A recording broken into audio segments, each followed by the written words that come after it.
बिहारी बिहारी शब्द और एक गाली के रूप में सुना।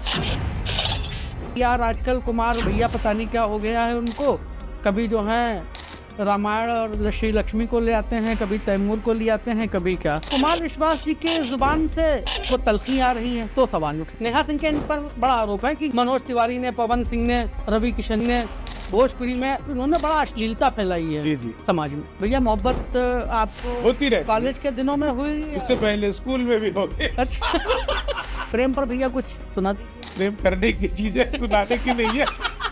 मेरे पास में इस बात का कि आप दिल्ली चुनाव में कुछ करिए। अच्छा, आप चुनाव लड़िए। अब क्या हारेगा दिल्ली में केजरीवाल दोस्तों। नमस्कार, आदाब, मैं मुजम्मिल अय्यूब, आप देख रहे हैं इरशाद है। बिहार की गलियों से निकला एक लड़का संघर्षों की दीवारों को तोड़कर दिल्ली आया। 50 रुपए लेकर ट्यूशन पढ़ाकर अपनी पढ़ाई पूरी करने वाले शंभू शिखर को भला कौन नहीं जानता है। अपने शब्दों से दुनिया भर को हंसाने वाले शंभू शिखर जी आज इरशाद है कि इस पॉडकास्ट में। बहुत बहुत स्वागत है शंभू जी। थैंक यू, धन्यवाद। कैसे हैं आप सर? मैं हॉट हूँ। हार्ट तो आप हमेशा से रहे। जी शंभू भैया, हमने एक लाइन में आपके संघर्ष को बयान कर दिया जी। संघर्षों की दीवारें तोड़कर दिल्ली आया। जी। अपने उस सब संघर्षों के वो छालों पर अगर आप रोशनी डाल सके। हाँ देखिए, जो आपने कहा संघर्षों की दीवारों पर, मैं थोड़ा सा क्या है कि संघर्ष को संघर्ष नहीं, एक लर्निंग पीरियड मानता हूँ। मेरा ये मानना है कि संघर्ष तो हर व्यक्ति करता है।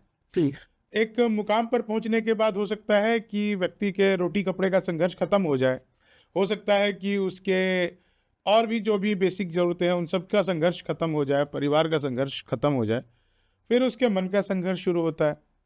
लेकिन आपने उन सबसे सीखा क्या? तो मैं आज जो कुछ भी हूँ वो मैं बस अपने संघर्षों को मैंने लर्निंग प्रोसेस की तरह इस्तेमाल किया। शुरू से ही मैं सीखता रहा और उसमें से कुछ अच्छी अच्छी चीज़ें समय के साथ जो छटनी होती चली गई उसको चुनता रहा। और आज की तारीख में अपने आप को मैं जहाँ पर भी मानता हूँ, जहाँ पर भी लोग मुझे देखते हैं, जहाँ पर भी आप लोग मुझे पाते हैं, वो सब मेरे बड़ों का आशीर्वाद है, ये सब गुरुओं की कृपा है, ये सब ईश्वर की देन है। शंभू भैया, गालिब की दिल्ली में आप रहे हैं, यहीं से आपने पीछे ही नोएडा, ये क्या नाम, मोतीलाल नेहरू जी जी जी जी दिल्ली विश्वविद्यालय के कॉलेज से आपने पढ़ाई करी। आर.के. पुरम में जी आप रहे। जी। तो भैया, दिल्ली के मिजाज को जब आपने भापा, गालिब को किस तरीके से देखा, शायरी के हवाले से, साहित्य के हवाले से? देखिए, ये पहली चीज़ तो जो दिल्ली की बात मैं आपको बताऊं, मैं दुनिया के 23 देशों में जा चुका हूँ जी। 23 देश गया हूँ, तो आप समझ के चलिए कि शहर कितने गया हूँगा। जाहिर है हिंदुस्तान का शायद ही कोई बड़ा शहर पहुँच से बचा हुआ हो। हाँ, वाह। लेकिन दिल्ली जैसी ताजगी है, दिल्ली जैसी जो एक खुश मिजाज मौसम जो है ना, वो मुझे पूरी दुनिया में कहीं नहीं मिला। है कहीं नहीं मिला। और सच में ये शेर व शुखन की धरती है जी। ये दिल्ली जो है ना, आप चाहे आप कुतुब मीनार देखने जाइए, चाहे आप अक्षरधाम मंदिर देखने, है सब कुछ अपने आप में अल्टीमेट है। और कई बार तो ऐसा लगता है कि दिल्ली की जो हवा है ना, वो भी शायरी करती है। कई बार उसके मिजाज तल्ख हो जाते हैं। कई बार नर्म। कई बार नर्म हो जाते हैं। और मेरी तो शुरुआत ही बेसिकली शायरी से हुई। आज से कविताओं में तो मैं बहुत बाद में आया। अच्छा। ये जानकारी आपको शायद होगी या नहीं, मुझे नहीं मालूम जी। लेकिन मेरी 2 जो है वो गजल की किताबें आ चुकी है। अरे वाह। और मैं आपको एक शेर सुनाता हूँ। इरशाद भैया। सोचता हूँ कि ये दुनिया क्या है, सोचता हूँ कि ये दुनिया क्या है, वो पराया है तो अपना क्या है, और शाम से चांद साथ है मेरे, वाह। आज आकाश में निकला क्या है, आज आकाश में निकला क्या है, और उसकी बातें ही गजल होती है, ये बहर क्या है, ये मिसरा क्या है। है। तो दिल्ली में रहने वाले लोग जो है ना, वो दुनिया में कहीं बस नहीं सकते साहब। दिल्ली उनको खींची लाती है। दिल्ली की हवा कहीं और का रहने नहीं देती है। हाँ, आपको भी कहीं का नहीं रहने देती। ना आपको कहीं का रहने देती है, न कहीं आपको रहने देती है। वाह। भैया एक बात ये जानना चाह रहा था कि शुरुआत से ही जैसे हम लोग बड़े हुए, मैं बड़ा हुआ तो हमारे पिताजी प्रोफेसर रहे, तो उन्होंने कहा कि यार तुम जो हो डॉक्टर बनो। हमारे हाँ चारों पापा के चारों भाई डॉक्टर, उन्होंने कहा तुम डॉक्टर बनना। मेरा KGMU में एडमिशन भी हो गया भैया, वो छोड़ के मैं फिर हमने दूसरी लाइन पकड़ ली।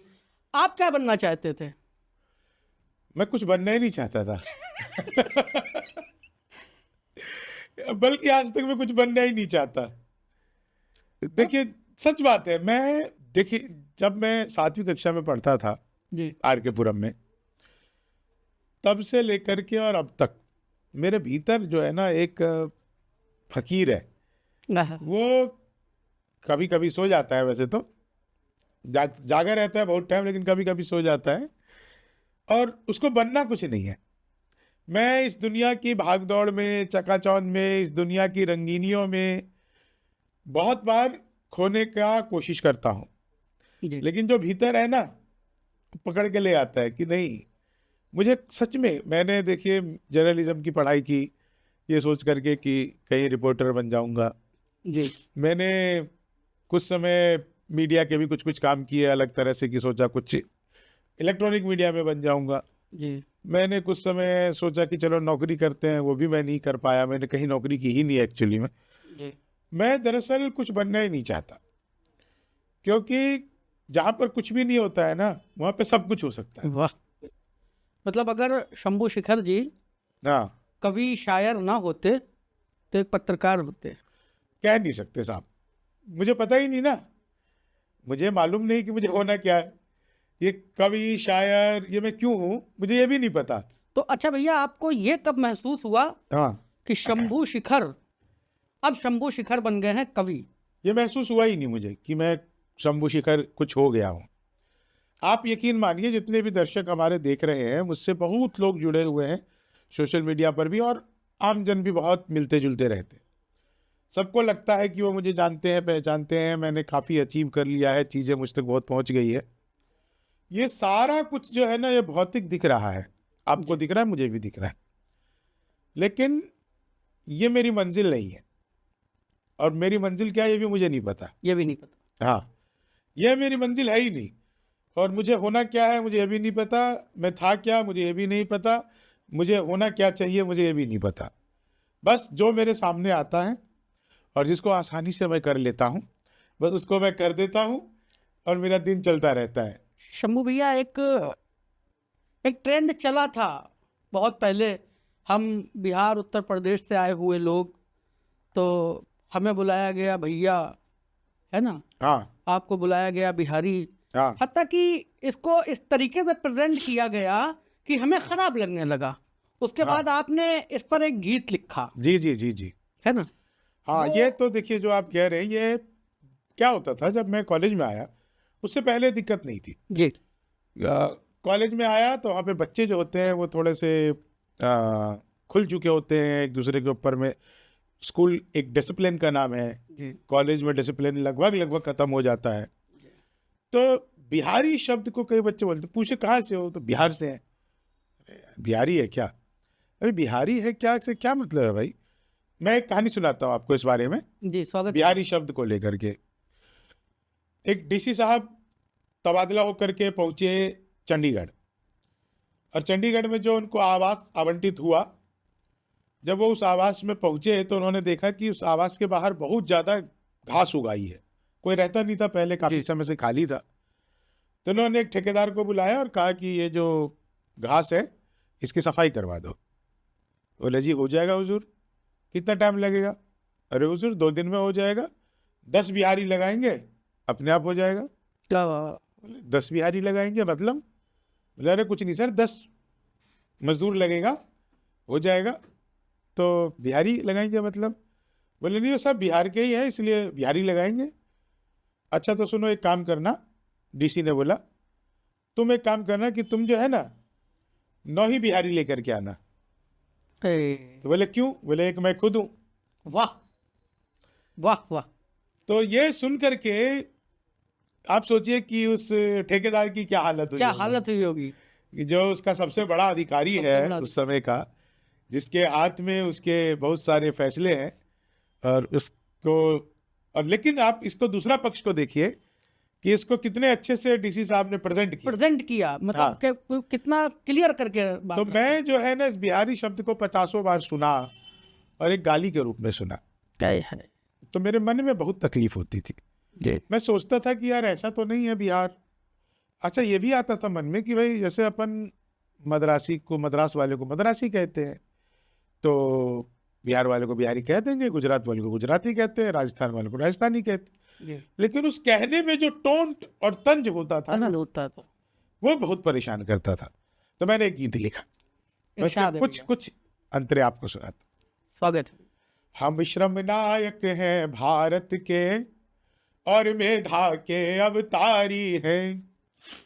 हम 100 पर भारी एक पड़े, हम 100 पर भारी एक पड़े, हम धरती पुत्र बिहारी है। हम श्रम नायक हैं भारत के और मेधा के अवतारी हैं।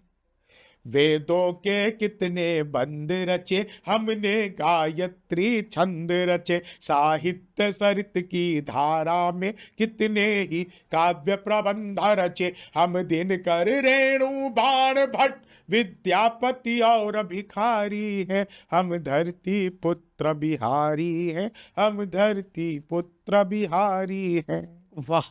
शहनाई जिस पर नाज करे, बिस्मिल्ला खान हम ही तो है। शारदा लोक शैली गायक, सुर की पहचान हम ही तो है। दुनिया पूजे उगता सूरज, हम ढलते के भी पुजारी है। हम धरती पुत्र भी। अब देखिए, एक आपको बहुत अच्छा सुनाते हैं, आपको भी बचाएंगे। स्वागत है भैया, इरशाद है। हम सबसे ज्यादा पत्रकार और सबसे ज्यादा आईएएस हैं। आईपीएस सबसे ज्यादा और आईईएस सबसे ज्यादा है। हम भारत में सबसे ज्यादा सर्वोच्च पद अधिकारी है। हम धरती पुत्र बिहारी। ये गीत जब मैंने सुनाया, बहुत लंबा गीत है, बहुत लोगों ने सोशल मीडिया पर अलग अलग चैनलों पर खूब सुना होगा। तो मैंने जब उसको सुनाया पहली बार आईआईटी दिल्ली में, आहा, मेरा प्रोग्राम था, वहाँ सुना, श्रोता झूम उठे। आय है। फिर उसके बाद मैंने उसको सुनाया सीधा गणतंत्र दिवस के लाल किले कवि सम्मेलन मुशायरे में। आहा, बहुत बड़ा मुशायरा कवि सम्मेलन होता है जी जी जी जी, लाल। भारत सरकार का, 50 सालों से ज़्यादा, 75 सालों से, 51 में पहली बार उसको नेहरू जी ने शुरू करवाया कराया। था, वो आज तक चल रहा है। मैंने जब उस मंच से सुनाया इस कविता को, तो उस समय मंच में लगभग 34-35 कवि थे, शायर कवि सब मिला करके। और कई लोगों ने मुझसे आकर के कहा कि इस गीत को सुनने के बाद बिहार की हमारी धारणा बदल गई। और कई लोगों ने कहा कि भैया हम तो सोच रहे हैं बिहार में क्यों नहीं पैदा हुए। आय है। वही बात हो गई कि आपने जो एक जुमला इस्तेमाल किया था कि बिहारी गाली नहीं गर्व है। बिहार गाली नहीं गर्व है। गर्व है। शंभू भैया, हर किसी, देखिए जिंदगी में कोई भी आप काम सीखें या कुछ सीखें, आपने ये हुनर या आपका कोई उस्ताद, आपका कोई गुरु जिसके। हाँ, देखिए, मैं जब 11th में पढ़ता था तो मेरे स्कूल में एक कवि सम्मेलन हुआ। जी। अब देखिए बच्चों पर कितना फर्क पड़ता है चीज़ों का। स्कूल में कवि सम्मेलन हुआ, उसमें एक शायर आए हुए थे, उनका नाम था राजगोपाल सिंह, और वो रहते थे मोती बाग में, और बहुत मीठा गाते थे और कमाल की शायरी करते थे। खूब अद्भुत गज़लें उन्होंने कही। उनकी एक गज़ल है, मैं रहूं या ना रहूं मेरा पता रह जाएगा, आहा, शाख पर यदि एक भी पत्ता हरा रह जाएगा। आय है। बो रहा हूं बीज कुछ संवेदनाओं के यहाँ, बो रहा हूं बीज कुछ संवेदनाओं के यहाँ, दूर तक फिर खुशबुओं का सिलसिला रह जाएगा। और उनका एक इसमें बहुत ही कमाल का था कि मैं भी दरिया हूं मगर सागर मेरी मंजिल नहीं। आय हाय। मैं भी दरिया हूं मगर सागर मेरी मंजिल नहीं। सागर मेरी मंजिल नहीं, मैं भी सागर हो गया तो मेरा क्या रह जाएगा। आय हाय। मौन ओढ़े हैं सभी तैयारियां होंगी जरूर, राख के नीचे दबी चिंगारियां होंगी जरूर। और आज भी आदम की बेटी हंटरों की जद में है, हर गिलहरी के बदन पर धारियां होंगी जरूर। एक मौसम आए है तो एक मौसम जाए है, आज है मातम तो कल किलकारियां होंगी जरूर। और हमने ऐसे रंग फूलों पर कभी देखे न थे, तितलियों के हाथ में पिचकारियां होंगी जरूर। आय हाय। तो अद्भुत ही लिखते थे वो, अद्भुत लिखते थे। और उनके लिखे हुए बहुत सारे लोग आज भी तारीख में कोट करते हैं और खूब चलते। उनको मैंने जब सुना तो उनका सुनाया हुआ मेरे कानों में जैसे कोई शहद घोल दे। मैंने कहा ये क्या हो रहा है। मैंने पूरा ध्यान मेरा फिर उसी तरफ लौट आया जब राजगोपाल जी सुना रहे थे। फिर अगले दिन मैंने अपने टीचर से उनका पता लिया, उनके घर गया और जाकर के कहा मुझे शायरी सीखनी है। तो मैंने गज़ल से शुरुआत की। पहली गजल आपकी? पहली गज़ल मुझे वैसे तो याद नहीं है, लेकिन एक गज़ल मैं आपको सुनाने की कोशिश करता हूँ कि शायद मुझे वो याद हो। पहली तो नहीं है, लेकिन वो एक गज़ल थी मेरी कि अपने जब तक अपने थे। ये मैंने 2099 में लिखा था शायद। अपने जब तक अपने थे, इन आँखों में सपने थे, हाँ, तुमने ही सच मान लिए, सपने तो बस सपने थे। अपने थे। और फर्श बिछी है आंगन में, बिरवे जहाँ पर अपने थे। और जब मन उजला हो जाए, अंधियारे तो खपने थे। हाय। तो ये मेरी पहली गज़ल थी। फिर उसके बाद तो बहुत सारी गज़लें, फिर क्योंकि गुरुजी का लोग बहुत जानते थे उनको, बहुत प्रेम करते थे उनको, तो उनके कारण मैं बड़े बड़े लोगों से खूब मिला। उनके कारण मैं बशीर साहब के साथ 1 महीने रहा, बशीर बद्र साहब के साथ। वाह। और उन्होंने मुझे एक शेर सुनाया था बहुत अच्छा। हाँ, हाँ, बशीर साहब का एक शेर सुनाता हूँ आप लोगों को। उन्होंने मुझे सुनाया था, ये कहीं लिखा हुआ नहीं है, उन्होंने मुझे बताया था। अच्छा। हाँ। वाह। फिर भी आप देखो मेरी ईमानदारी, मैं उसे अपना कहकर नहीं सुनाता। ये यकीनन ईमानदारी है हाँ, भैया ये। उन्होंने कह दिया कि भाई ये कहीं पर लिखा हुआ नहीं है, लेकिन मैं तुम्हें सुनाता हूँ। तो उन्होंने मुझे इरशाद। सुनाया कि मैं ये सोचकर उसके करीब आया था। मैं ये सोचकर, बशीर बद्र साहब का शेर है, मैं ये सोचकर उसके करीब आया था कि दूसरों की तरह वो भी बेवफा होगा। वाह भैया। बशीर बद्र, हाँ, निदा फाजली, निदा फाजली, राहत इंदौरी, मुनव्वर राणा, जी जी जी गोपाल दास नीरज जी, कृष्ण बिहारी, नूर कुमार विश्वास, जी जी जी जी। इनको अगर आपको खाने में रखना हो तो आप कैसे इनको, किसको कहाँ पर इसमें साहित्य के? ये हो ही नहीं सकते, ये बेकार की बातें हैं। देखिए क्या कर है कि आप खुशबू को किसी भी जगह पे कैद नहीं रख सकते। उसको जहाँ से भी हल्की सी हवा मिलेगी वो उसी तरफ बिखर जाएगी। ये सब बहुत बड़े लोग हैं, और चाहे डॉक्टर कुमार विश्वास हो, चाहे कृष्ण बिहारी नूर हो, चाहे मुनव्वर राणा हो, चाहे राहत इंदौरी हो, चाहे बशीर साहब हो, निदा साहब हो, कोई भी हो, इनको हम किसी एक जगह पे रख ही नहीं सकते। ये सब मान के चलिए फरिश्ते हैं, ये सब देवता हैं जो समय समय पर इस धरती पर आते रहते हैं।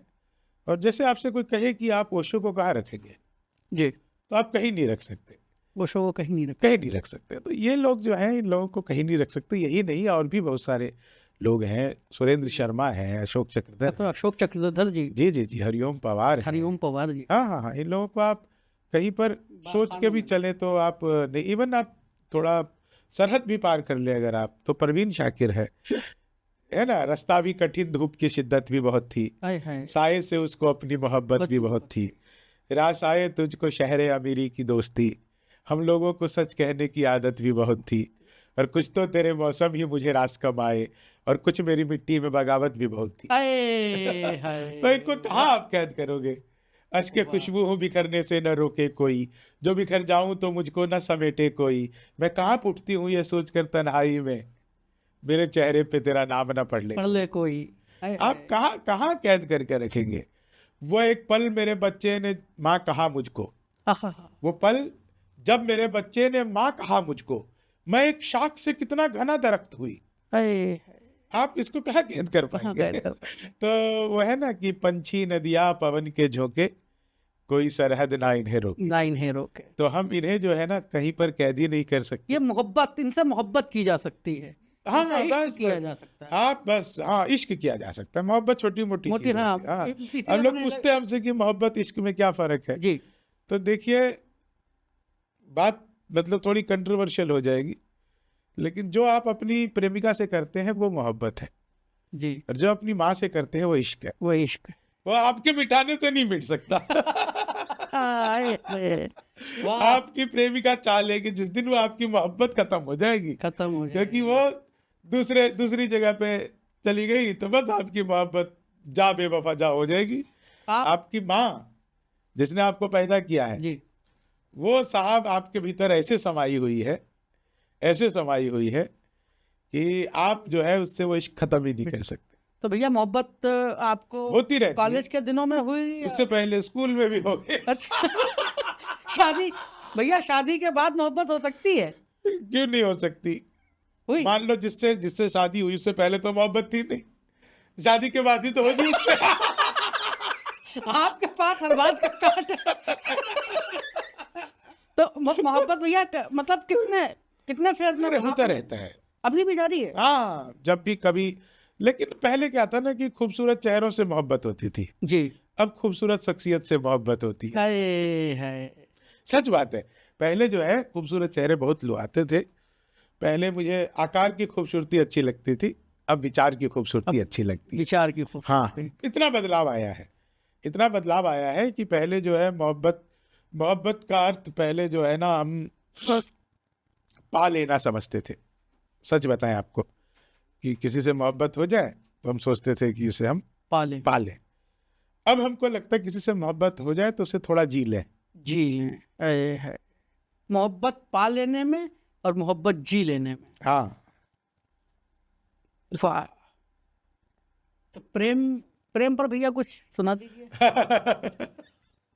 मैं प्रेम पर आपको सुनाता हूँ, हालांकि प्रेम करने की चीज है, सुनाने की नहीं है।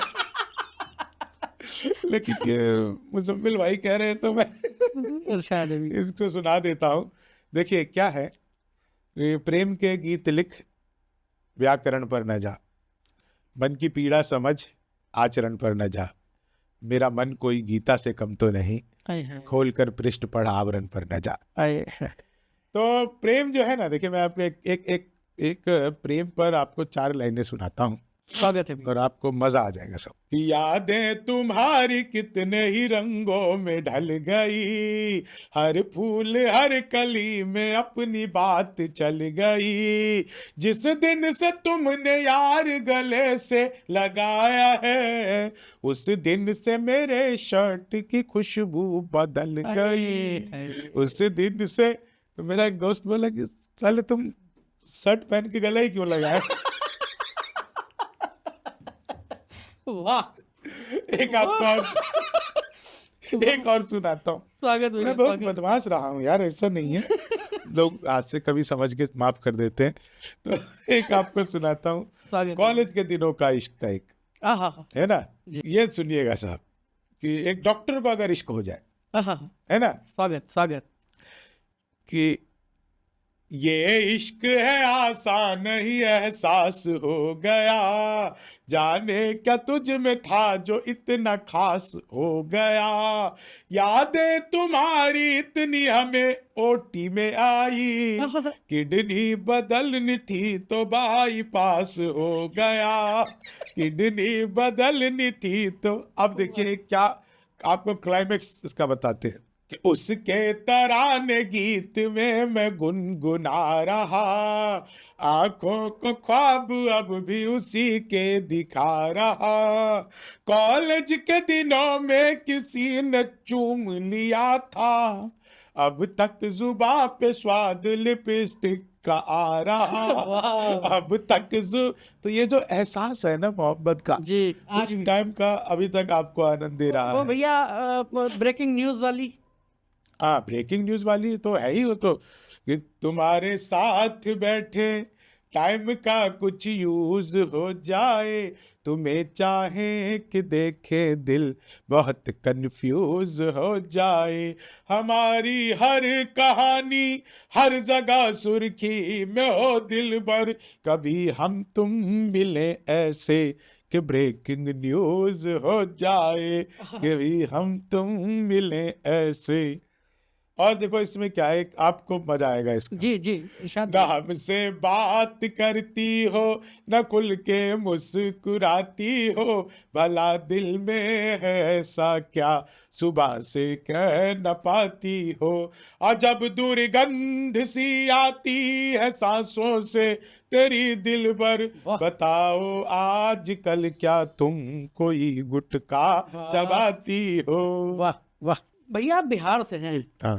तो कहा यह जाता है कि यूपी और बिहार, हाँ, इनकी नालियों से होकर सत्ता गुजरती है। हाँ बिल्कुल सच बात है। और सर शायरी और सियासत का रिश्ता जो है वो ऐसा है, हमारे कुल के रामधारी सिंह दिनकर जी जी जी जी जब वो सीढ़ियों से उतर रहे थे संसद की, हाँ नेहरू जी का पैर लड़खड़ाया, उन्होंने रामधारी सिंह दिनकर जी का कंधा पकड़ा हाँ और कहा अरे दिनकर जी आप ना होते तो मैं गिर पड़ता। हाँ क्या जवाब दिया दिनकर साहब ने कि अरे जब जब सियासत लड़खड़ाएगी साहित्य से कंधा देगा। एक दौर था, एक जमाना था, हम लोग सुनते ऐसा आए हैं कि शायर क्रांति कर देते थे, शायरों की शायरी से, कवियों की शायरी से सत्ता हिल जाती थी। क्या भैया आजकल वो दौर कुछ खत्म होता नजर आ रहा है? नहीं नहीं, ये दौर खत्म नहीं हुआ है, दौर बिल्कुल खत्म नहीं हुआ है। अब इसकी आवश्यकता महसूस नहीं हुई है। कलम तब तक नहीं उगलती है अपनी पीड़ा को जब तक कलम के भीतर प्रसव पीड़ा ना होने लगे। अच्छा, ये सब कलम की देन थी ना, भारत छोड़ो अंग्रेजों भारत छोड़ो, जी वही जय मैं कह रहा हिंद, वंदे मातरम, है ना, दिल्ली चलो, ये सब कलम की देन थी। हूं। जी ये कलम की देन जो थी ये कब आई? ये तो ऐसा तो था नहीं कि अंग्रेज आए और लोगों ने तुरंत ही नारे लगाने शुरू कर दिए, कवियों ने कविताएं लिखनी शुरू कर दी। दिनकर जी ने कब लिखा था? सिंहासन खाली करो कि जनता की जनता आती। ये देखिए कब जाकर के घटित हुआ। ये जो इमरजेंसी के टाइम से जी, पहले जी, की जी, बात, आपको पता ही होगा ऐसा। हाँ हाँ जब उसके बाद में जब ये हुआ जेपी आंदोलन, जी तो उसमें जाकर के सिंहासन खाली करो कि जनता आती है। तो कई बार शायर अपनी बात कहकर रुक रह देता है और वो बहुत बाद में जाकर के तो घटित होती इस है। दौर में कहा जा रहा है इस तरह का कुछ? इस दौर में तो अलग तरह से कहा जा रहा है।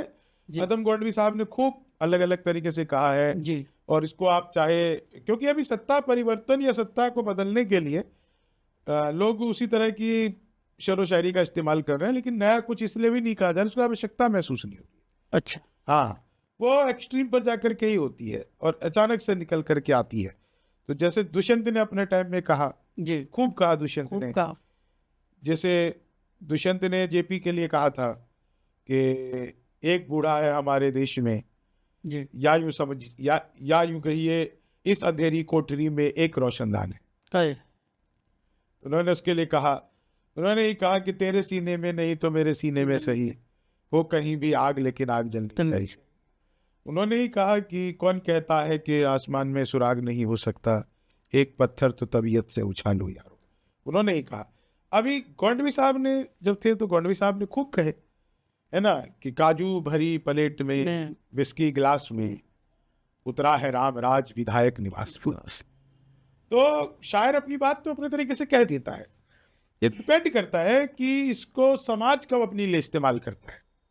अच्छा, मतलब ये जिम्मेदारी समाज पर है, समाज समाज की है। जैसे कि एक देखिए ना आप, एक बहुत गीत बीच बीच में प्रचलित होता रहता है, फिर खो जाता है, फिर प्रचलित होता रहता है, हम देखेंगे, हम देखेंगे, हम भी देखेंगे, हाँ, लाजिम है कि हम भी देखेंगे। ये बीच बीच में आता रहता है, फिर गायब हो जाता है। जबकि आप जानते हैं कि इसका इस राजनीतिक के लोगों से कोई लेना देना नहीं। हकीकत है। हाँ। लेकिन भैया कहीं ना कहीं ये भी कहा जा रहा है, सवाल इस तरीके से आ रहे हैं कि जो साहित्य है वो सियासी महत्वाकांक्षाओं के खातिर शायरी अपनी कमजोर करे ले रहा है। ऐसा भी नहीं है। मैं आपको बताऊं, जिन लोगों की सियासी महत्वाकांक्षाएं हैं, जी मैं और आपके चैनल पर एक ऑन रिकॉर्ड एक बात बोल, जी मैं नाम किसी का बताऊंगा नहीं जी क्योंकि अब वो सब गणमान्य लोग हैं, लेकिन अभी कल ही और बल्कि आज आपके स्टूडियो में आने से पहले मेरे पास में इस बात का कि आप दिल्ली चुनाव में कुछ करिए, अच्छा, आप चुनाव लड़िए, बिहार की तरफ से है कि आप बिहार में चुनाव लड़िए, आप आइए, पार्टी के लिए कुछ करिए, आप बहुत अच्छी बड़ी खबर दे रहे हैं शंभू भैया। मुझे करना ही नहीं, अच्छा, तो इसलिए छोटी हो गई। ये कोई खबर ही नहीं है। मेरा मन मिजाज राजनीति के लिए बना ही नहीं, मतलब सियासी कोई महत्वाकांक्षा नहीं दूर दूर तक नहीं है, कभी सियासत नहीं। अरे मुझे तो उठा के राज्यसभा भेज दे तो मैं भाग जाऊं, मतलब मुझे ये भी नहीं है कि लेकिन सर राज्यसभा के लिए तो बहुत से लोग बहुत कोशिशें कर रहे हैं, हमारे ही कुल से सब लोग। करते हैं। देखिए सबकी अपनी अपनी महत्वाकांक्षाएं होती है, सबकी अपनी अपनी, एक तरह से ये भी लगता है कि मैं उस पद पर पहुंच जाऊंगा तो शायद मैं कुछ बेहतर कर पाऊंगा, क्योंकि राजनीति सेवा का भी एक क्षेत्र है, बड़ा क्षेत्र। तो सर आप फिर क्यों नहीं सेवा करना चाहिए? मैं अपनी स्वार्थी आदमी हूँ, अपनी सेवा कर लूँ बहुत। मेरे कांग्रेस से भी कई बार ऑफर आते रहते हैं, मेरे बहुत सारे मित्र हैं कांग्रेस में। लेकिन अभी कुछ अभी जन स्वराज पार्टी के लोग मेरे घर पर बैठे हुए थे, अच्छा बिहार में गया था तो 3 लोग आकर के कि आप जो है करिए कुछ, आपको अपने क्षेत्र के लोग बहुत प्यार करते हैं। भैया, मैं कुमार विश्वास साहब का जिक्र करना चाहता हूँ, डॉक्टर साहब का। मैं उनको सुनकर बड़ा हुआ हूँ। उनका एक शेर, आहा, ये उर्दू बज़्म है, मैं हिंदी माँ का जाया हूँ, ज़बाने मुल्क की बहनें हैं, ये पैगाम लाया हूँ, मुझे दुगनी मोहब्बत से सुनो उर्दू ज़बां वालों, मुझे दुगनी मोहब्बत से सुनो उर्दू ज़बां वालों, मैं हिंदी माँ का बेटा हूँ, मैं घर मौसी के आया हूँ। जी, जब मंचों पर खड़े होकर डॉक्टर साहब ने इसको पढ़ा तो देश एक मुश्त होकर उनकी तरफ खिंचा चला गया। अब उन पर उसी देश के लोग आरोप लगा रहे हैं। आरोप क्या, उनसे कह रहे हैं कि यार आजकल कुमार भैया पता नहीं क्या हो गया है उनको, कभी जो है रामायण और श्री लक्ष्मी को ले आते हैं, कभी तैमूर को ले आते हैं, कभी क्या। तो क्या कभी भैया नहीं। आप देखिए, जो लोग ये बातें करते हैं, जी संभवतः वो डॉक्टर कुमार विश्वास को जानते नहीं, समझते नहीं। जी आप आज की बात कह रहे हैं ना, जी आज की बात ही नहीं है ये। जी दरअसल डॉक्टर साहब का जो तेवर है वो बागी तेवर है, और उनके भीतर का बगावत कब जाग जाए ये डॉक्टर साहब को भी पता नहीं होता। अच्छा मैं तो डॉक्टर साहब के साथ में मैंने सैकड़ों मंच किए हैं, आगे भी करने हैं, जी और खूब उनके साथ रहा हूँ, बहुत प्यार करते हैं मुझे। जी मैं आपको बताऊं, डॉक्टर साहब को समझना इतना आसान नहीं है। जी ये जो एक लेटेस्ट वीडियो की हम बात कर रहे हैं, सानिया मिर्जा की भी एक वीडियो जी की है, जी ये वीडियो जानते हैं बहुत कब की है? सानिया मिर्जा की शादी के 1 साल बाद, 1 साल पहले शादी करने जा रही थी शायद, या कर ली थी, उसके 1 साल बाद या पहले की है। जी जी जी तो यार उसका शादी वादी हो आके तलाक वलाक सब वो आ गया, जो भी है। अब तो नई शादी की बेचारी तैयारी कर रही होगी, जी उसने तो शायद कर भी ली होगी। हाँ जाहिर है। हाँ, कोई पता तो डॉक्टर साहब का क्या है कि तेवर जो है ना वो बागी तेवर, लेकिन भैया ये वो बागी तेवर मतलब कहीं कभी कभी अचानक निकल आते हैं। हाँ, और ऐसा नहीं है कि ये किसी लोग जैसे अभी अभी क्या है कि कई लोग कह रहे हैं कि भाई इन्होंने जैसे सैफ अली खान के लिए तैमूर, बोल दिया उनका है बेटा। ना, उनके बेटे पर बोल दिया। अरे यार, वो उनको आप एक तो मजहब के आईने में कुमार विश्वास को आप नहीं बांध सकते।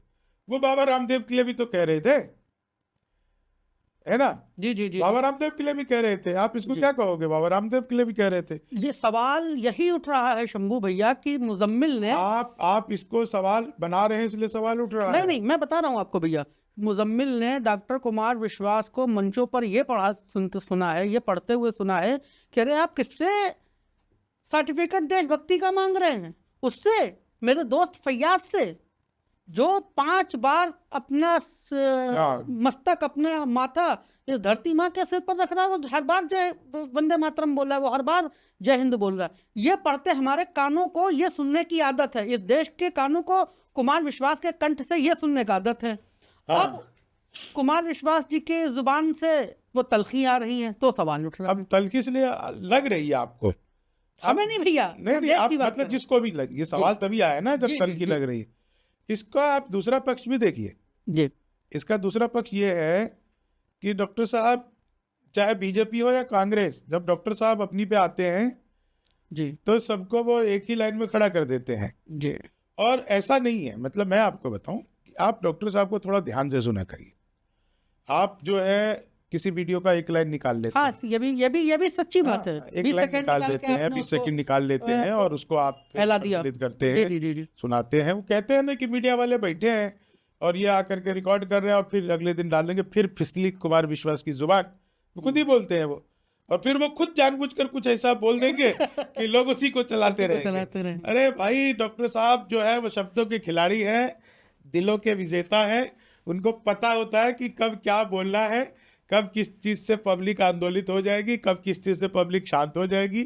और कई लोग मुझसे भी सवाल पूछते हैं कि जी राजनीति में जाने की कोशिश करते हैं जी, वो आ जा नहीं पाते हैं, क्या चल रहा है जी। तो देखिए, मैं उनको साफ एक सिंपल सी बात बताता हूँ कि डॉक्टर साहब को कोई भी राजनीतिक पार्टी जिसमें भी वो जाएंगे, उसके लिए वो एक धरोहर होंगे और वो धरोहर को संभालना हर किसी के बस की बात नहीं होती, हाँ, ये भी बात सही है ना? भाई। डॉक्टर कुमार विश्वास हाँ, बहुत बड़ी बहुत चीज बहुत है, बड़ा नाम है। बहुत बड़ी चीज है। और मैं तो एक सिंपल सी बात है, इवन आप मुझे सुनिए ना, अगर आप कुमार सर को ऐसे देखेंगे, मैंने तो इतना कुछ बीजेपी के खिलाफ में बोल रखा है, कांग्रेस के खिलाफ में बोल रखा है, लेकिन क्या है कि कोई बड़ा दिल्ली में आदमी चुनाव चल रहा है भैया।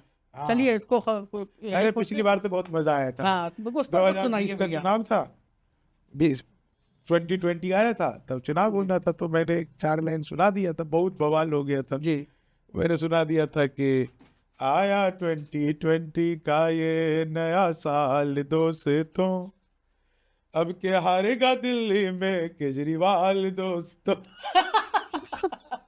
मैंने सुना दिया था। अरे यार, इतना लोगों ने मतलब ट्रोल करना। अब वही लोग मुझे कह रहे भैया वो गाना दोबारा गा दो। अच्छा, मैं क्यों गा दो यार? गा दीजिए। मतलब हाँ, अब कह रहे नहीं, वो कह रहे गा दो, अब हराना है। अच्छा। उसने मतलब अपने हथियार के तौर पर इस्तेमाल कर लिया। हाँ, सब ऐसे ही चलता रहता है। तो देखिए, एक सिंपल सामान्य सी बात यह है कि राजनीति जो है ना, ये ऐसी रहेगी, ऐसी रहेगी। इसलिए से राजनीति पर आपने भैया खूब कटाक्ष किए हैं, और मैं बड़ा कायल हूँ इस चीज़ का। ऐसा हरगिज नहीं है कि आप हमारे मंच पर बैठे हुए हैं इसलिए मैं आपकी तारीफ कर रहा हूँ। मैंने कई बड़े चैनल्स पर, कई बड़े मंचों पर आपको देखा है कि आप, चाहे वो कोई भी पार्टी हो, आप कटाक्ष करते हैं। अरे देखिए, मैं 2 चीजें एक साथ कहता हूँ। जी, मैं एक बार, अब आप इसको कैसे समझेंगे, देखिए आप इसको देखिए, मैंने 4 लाइनें सुनाई इरशाद भैया। कि तुम तोड़ो वादा और हम निभाते रहेंगे, नाराजगी ऐसे भी हम जताते रहेंगे, जब तक नहीं आते हैं 15 लाख खाते में, तब तक तुम्हें मोदी जी हम जिताते रहेंगे। वाह, अब इसको क्या कहेंगे क्या आप? कहेंगे आप? बिल्कुल सही भाई बात हम इससे उलाना भी दे रहे हैं, 15 लाख दो। भाई। जब अगर तक मान लो सरकार कि में रहेंगे अगर अगर आपने हरा दिया तो कौन देगा? कौन देगा? ये वादा किया है, जब तक पूरा नहीं करा, इसी सब जो बिहारी लोग हैं भाई, पहले वादा कर दियो, पूरा करो, फिर छोड़ेंगे। तो बिहार की सियासत में क्या? देखिए, मैं तो 4 लाइन सुनाऊंगा, आपको मजा आ जाएगा। स्वागत है भैया। उल्टे तवे पे रोटियां सिकती नहीं ज्यादा, घटिया हो क्वालिटी तो वो बिकती नहीं ज्यादा, एक सीख राजनीति दे गई बिहार की, दारू के बिना दोस्ती टिकती नहीं ज्यादा। वाह, तो इसलिए वहां शराब बंद है, दोस्ती टिक नहीं पाती है। नीतीश कुमार पर भी आपने खूब लिखा है भैया। 19 थे तुम, हमने चाहा 20 की तरह, पर दिल में चुभने लग गई हो 30 की तरह, वादा था 7 फेरे और 3 बच्चों का, मंडप पे तुम पलट गई नीतीश की तरह। उल्टे फेरे लेने लगी। भैया हम लोग बिहार में हैं इस वक्त, जी ठीक है। एक हमने तो ये सुना है, कवि जो होता है वो जिंदा दिल आदमी होता है, जिंदा दिल इंसान होता जी, है ना। आशाओं के उजाले पैदा बुनता है, पैदा करता है। आरोप भैया बड़ा लगते हैं भोजपुरी इंडस्ट्री पर हाँ, कि भोजपुरी ने ये किया, वो किया, ये अश्लीलता, वो अश्लीलता। आपका भैया, आप भी बिहार से ही हैं, मधुबनी से हैं आप, आपका क्या इस पर कहना है? हाँ, देखो इसमें क्या है, 2 चीजें हैं। जी हमें भोजपुरी की अश्लीलता दिखती है भी। जी, इसमें एक चुटकुला पहले सुना देता हूँ। स्वागत है भैया। एक सरदार जी मुझे मिले, तो उनसे मैंने यही कहा जो आपने मुझसे कहा, जी, यो पाजी आपने भोजपुरी गाने सुने हैं? बोले हाँ खूब सुने, हमारे इधर पे बहुत चलते हैं। मैंने कहा कि यार इसमें तो बहुत ही द्वि अर्थी गाने होते हैं। जी, बोले नहीं, एक ही अर्थ होता है इसका, दूसरा होता है नहीं। वाह वाह, और कोई अर्थ नहीं होता। तो मैंने कहा यार बात तो सही कह रहे हो, दूसरा अर्थ बताओ क्या है। अब मैं क्या बताऊं इसको? तो देखिए, एक क्या है, मैं आपको दो इसको थोड़ा सा समझने की जरूरत है। जो भोजपुरी गाने हैं, जी इस गाने में हमें इसकी अश्लीलता की बात कर रहे हैं। जी, पहली बात तो ये समझ के चलिए कि जितने भी हमारी देसी भाषाएं, गांव की भाषाएं हैं, जिसको यूं समझ के चलिए कि जो मास की भाषा है, जी, उस भाषा में हमने शब्दों को जो हम आम इस्तेमाल करते थे जी। उस शब्दों को हमने ऐसा समझ लिया कि ये शील है और ये अश्लील है। अच्छा। शीलता और अश्लीलता का सिद्धांत जो है, इसको ऐसे समझिए जो कि क्लास लोग जो भाषा बोलते हैं वो शील है, शील है, और जो मांस बोलते हैं अश्लील है। वो अश्लील है। भोजपुरी की जो बात है ना, वो भोजपुरी इतना प्रचलित हो गया, इतना प्रचलित हो गया कि अब जो है ना वो विश्वव्यापी हो गया। अब लोग उसको पकड़ने लग गए। लेकिन यह बात सच है कि कई चीज जो भाई देखो, एक तो गाली गलौज बहुत ज्यादा, आप बुंदेलखंडी सुनिए, जी।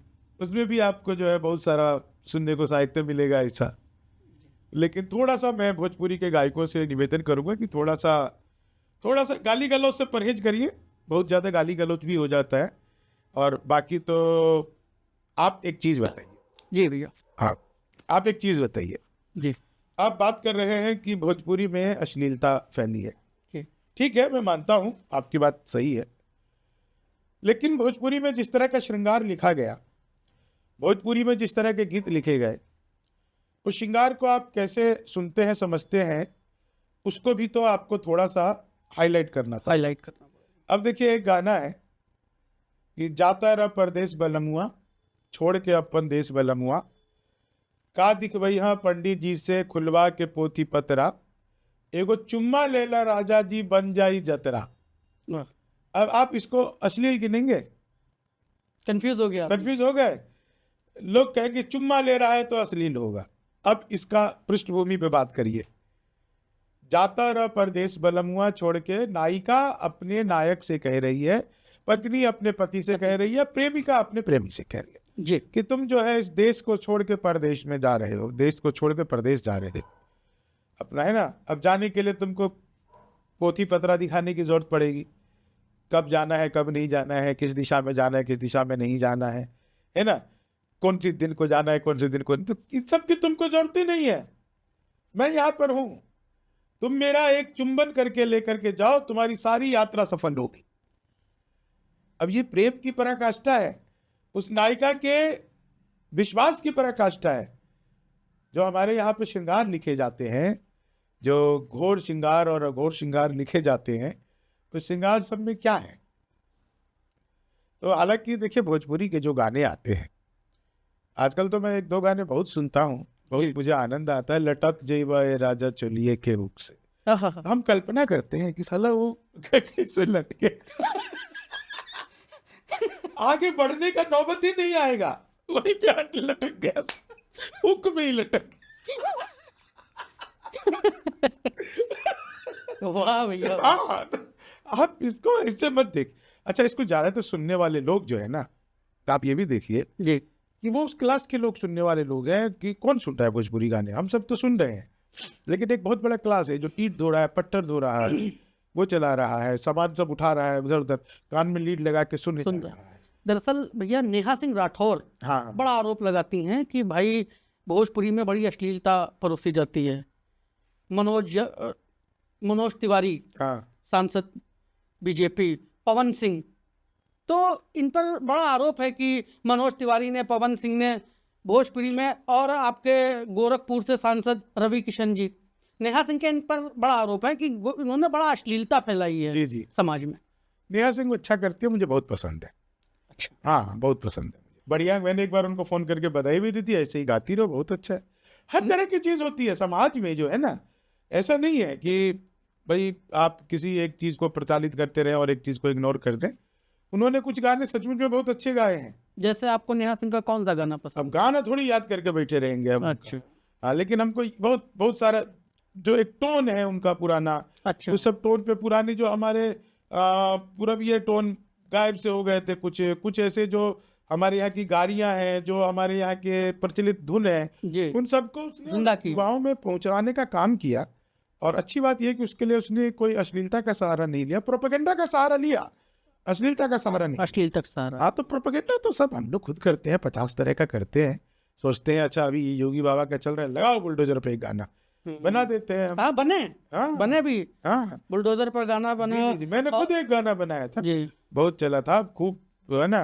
अभी तो एगो जोगी चलल बा गोरखपुर से, गोरखपुर से ओ गोरखपुर से एगो जोगी चलल बा के गुंडन के ठोकत लुटेरन के फाड़त सब रंग दरवन के रंगदारी झाड़त गर्दा उड़ावत धुरंधर से एगो तो अभी जो धुरंधर है ना, जी जी, ये शब्द आपको मिलेगा नहीं डिक्शनरी में। सही बात ये है। हमने जो है बुलडोजर का हिंदी का पर्यायवाची निकाल के लाए हैं। तुकांत लगाया, हाँ धुरंधर। जी जी जी। जी, अच्छा अच्छा है। एगो जोगी चलल बा गोरखपुर से, तो हमने भी उस टाइम पे बनाया, खूब चला।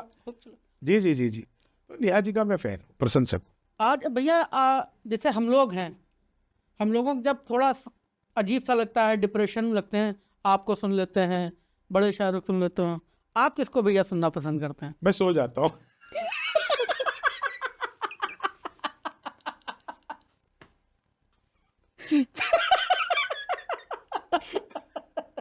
सच बता रहा हूँ। आप जैसे डिप्रेशन में आते हैं सो जाते हैं, क्या हो गया। हालांकि हम लोग को याद नहीं कि हम कभी डिप्रेस हुए हैं, लेकिन कभी बार ऐसा होता है ना। लेकिन भैया फिर भी एक नियम है, जीवन का एक रूल है। जी जी, जब कभी समंदर में जवार भाटा आए तो उसमें नहाने नहीं जाते।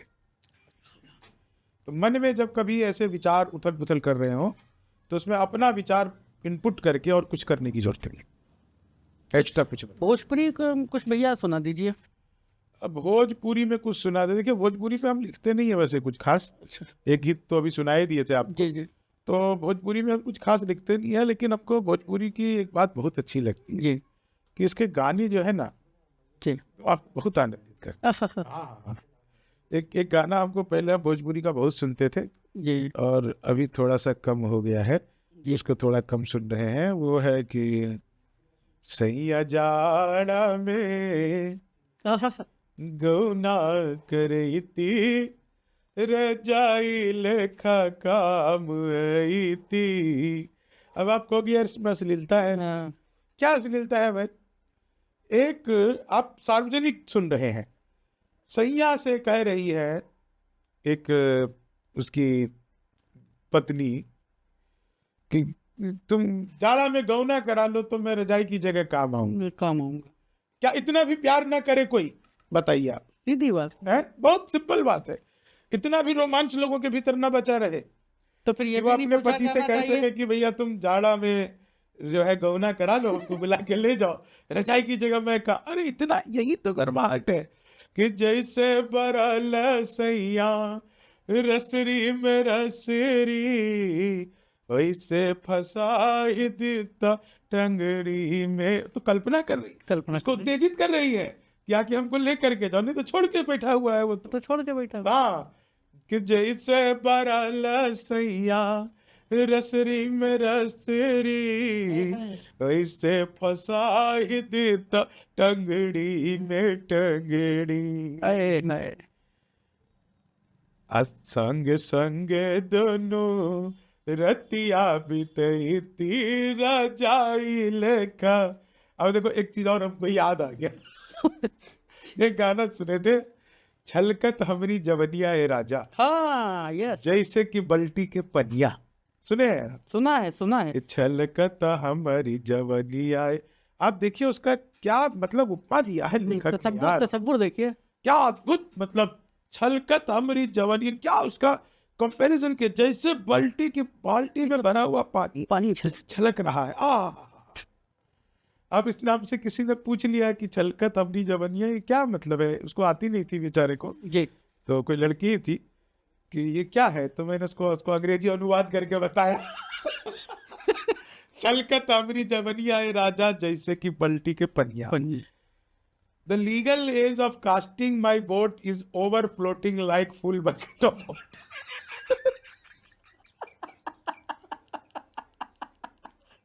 वाह ब्रह्मो भैया, बहुत देर तक तो उसको लगा ये क्या हो गया। अबे जवानी को हम क्या अंग्रेजी में बोले, हमको समझ ही नहीं आ रहा था। Legal age of casting my vote, casting my vote 18 साल की हो गई है। Is over floating like full bucket of water. धन्य भैया, बहुत बहुत धन्य।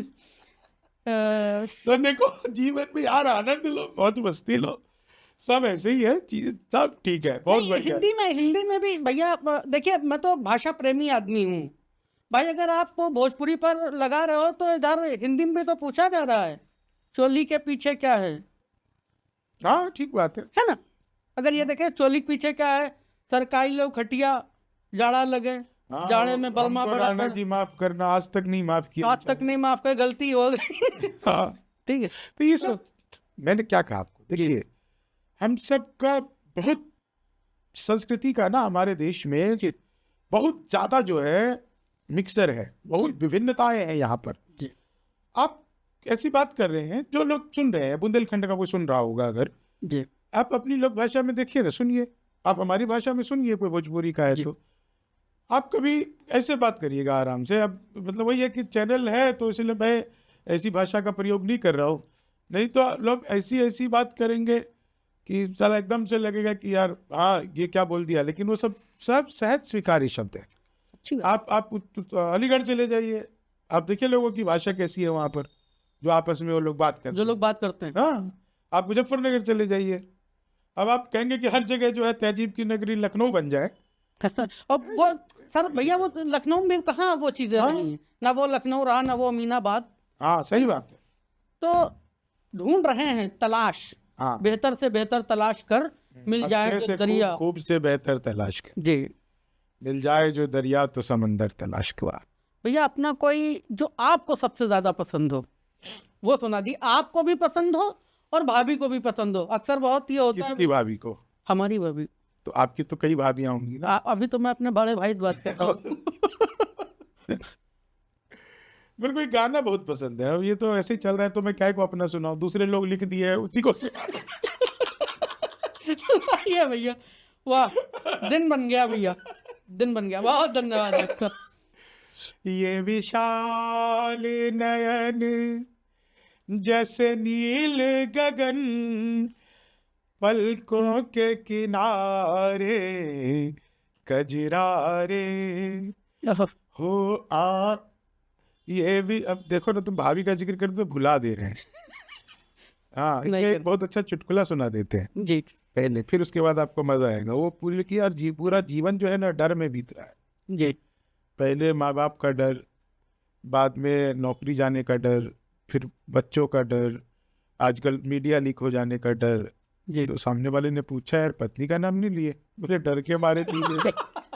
अच्छा, डर के मारे उसका नाम नहीं लिए। उसका नाम नहीं लिया।